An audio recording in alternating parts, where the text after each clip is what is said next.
Friendship to every willing mind opens a heavenly treasure. There may the sons of sorrow find sources of real pleasure. See what employments men pursue, then you will know my words are true.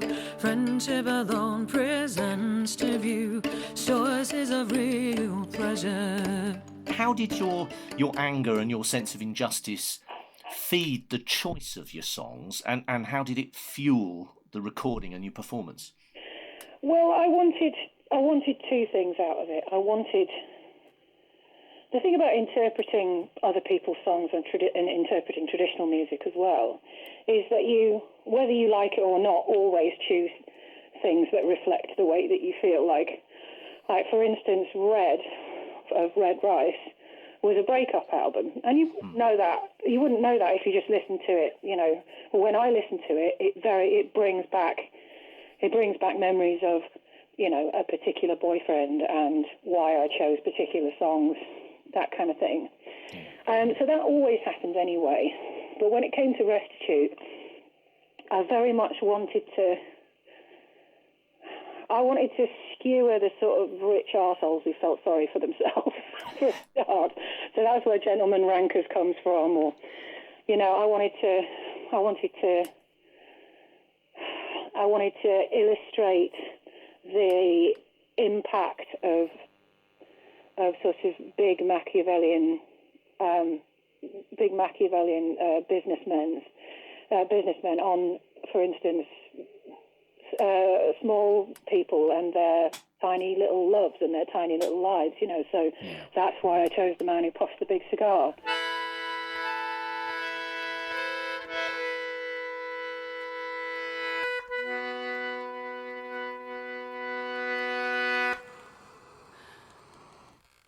The man who puffs the big cigar turns all he touches into stone. The cash flows in from near and far when he picks up the telephone. The value of his property increases daily, no one knows how much he owns, and still he schemes. The more he buys, the more it seems there is no limit to his dreams, and as the market booms, his empire grows. Certainly Friendship and The Last Rose of Summer, as bookending the album, are very, very much about the damage that was done to the friendships within the Wayward Band, and how I believe that friendship is the most important thing at the end of the day, that actually when it comes down to money and stuff like that, you need to put it aside. And it's life is better when we do, sort of thing. As an album, I didn't want it to sound bitter. I wanted it to sound like it was weirdly full of love, you know, because that was the main thing about Wayward for me. I don't believe in session musicians, you know. When I work with people, I fall in love with them. I just do. I know that Joan Baez suffers from the same affliction, and certainly not everyone agrees with you. You know? but I do. When I start working with people, I just admire them and I love them.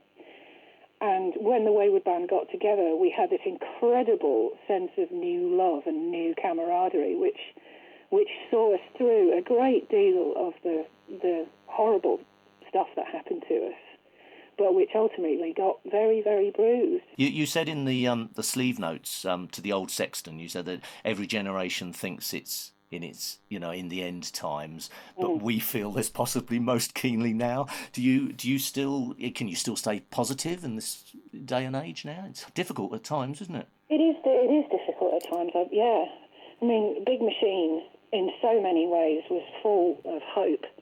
It was a defiance, you know. Here's me and my fuck off big army, and we're coming for you, sort of thing. We're coming for people that don't think we're strong enough to look after people who are in dire situations. You know, people who think that this country is full up and things like that. It's like, no, it's not. The fruit in our garden is good. We can do this. We're mighty, you know. we can have our own society, and we can build it. We can do that.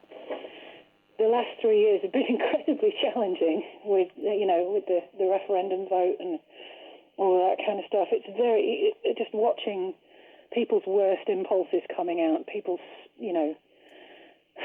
going on the internet from mildly disagreeing each other to die under a tree in 30 seconds. Yeah. So, people's nastiest, most small-minded impulses are just displayed for us all the time at the moment. And it is hard to remain positive, especially with the climate change problems and all of that. But then you think, what else am I going to do? I've got kids. I'm going to plant some trees.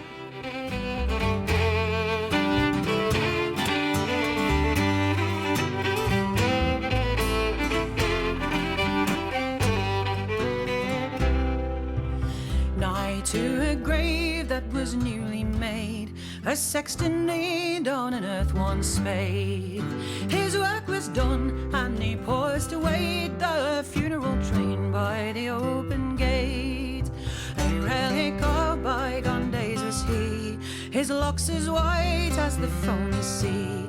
These words, they came from his lips so thin, I gather them in, I gather them in, I gather them in, I gather them in for man and boy. Year after year of grief and joy, I've built the houses that lie around in every nook of my... I'm doing a book for the Waterson Family Archive, which should come out for the Restitute tour, which is in March and April. And we've got Ben Summers, Dave Delar and Ben Seal from the Restitute album, and also Saul Rose is going to come along. He's going to support us, and we're going to do some tunes, like stuff from our duo and bits and pieces of Wayward stuff as well. So that's going to be fun. And Willie Mollison from the Wayward Band is joining us for that too. And I'm also working on a Waterson's songbook as well. Oh, right, yeah. Which is proving a monster task. I was going to say, that must be quite a lot of stuff in there. It really is. Just a thought, When I'd kind of filtered out all the various side projects, the collaborations and the stuff, there was still like 300 songs. So I'm not sure if that might not be a series, or we might get we might do something like have my mum and dad curate something. So have them curate a list. So you seem to go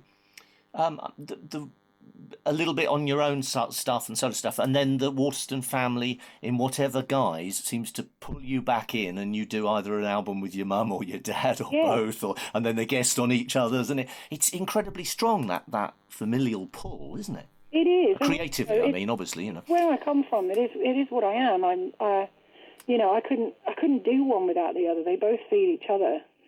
They really do. Me and Dad seem to work well with themes, so we're gonna. It's about time we made a new record. Well, it's 5 years old. Yeah, but the moral of the elephant went down really well, didn't it? Oh, but it's 5 years ago now, as you say. Absolutely, and it's still, it still sells. We still go out and play that show, and it's great to be so sort of embedded in it now. It's fantastic. How do you go about selecting the material that you do? And I was thinking of Anchor as well, for Anchor. What do you all just bring something to the table, or is it, thrashed over Sunday dinner, or what? Sometimes, yeah. I mean, we've got a house full of books, and we've got, there's the wonderful old full English now as well, the Cecil Sharp House Vaughan Williams Memorial Library online archives, which are freely available to everybody. She says with her Vice President English Folk Dance Society hat on. But we all, sometimes we've been sitting on things for a long time. Sometimes, like with Dad, for instance, he wanted to do his new version of Scarborough Fair that he learned in 2014. So he was like, let's get that on there. When we all got down to the church, there's a disused church halfway down the bank in Robin Hood's Bay, and I went there and I decorated it all out like it was our living room. Put pictures of the whole family and all of our friends and stuff on the walls, and we just thought about family and friends, people we'd known over the years. Like Mum learned The Wild Colonial Boy from Margaret Barry. I learned Twinkle Twinkle Little Star from some old friends of ours that live in New Mexico. there's all sorts of songs on there. And then, you know, halfway through the thing, we're Mum's singing Lost in the Stars, because she absolutely loved, what was it, Kurt Weill. She's singing Lost in the Stars. We get to the end of it, and Neil goes, okay, well, while you were out, we were all just wondering about maybe just sticking the Galaxy song on the end of that. What do you think? And all of a sudden we're doing Eric Idle. But just remember that you're standing on a planet that's evolving and revolving at 900 miles an hour. It's orbiting at 19 miles a second, so it's reckoned the sun that is the source of all our power. Now the sun and you and me and all the stars that we can see are moving at 1,000,000 miles a day in the outer spiral arm of 40,000 miles an hour of a galaxy we call the Milky Way. Our galaxy itself contains 100 billion stars. It's 100,000 light years side to side. It bulges in the middle, 16,000 light years thick, but out by us, it's just 3,000 light years wide. With 30,000 light years from galactic central point, we go round every 200 million years.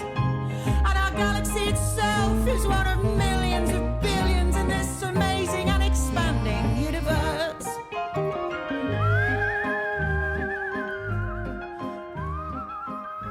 And you were saying about Twinkle Twinkle Little Star, I didn't quite know what to expect from that, and I didn't realise there were as many lyrics as they were. But I mean, are they lyrics that we just don't sing in the nursery rhyme that the kids learn, or were they extra lyrics that were written for the album or for the song originally? Oh no, I mean, they go back. They go back.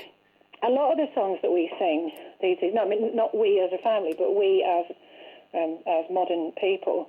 A lot of the old songs that we sing often have extra verses that people don't know anything about. I'm trying to think of an example now. The things like,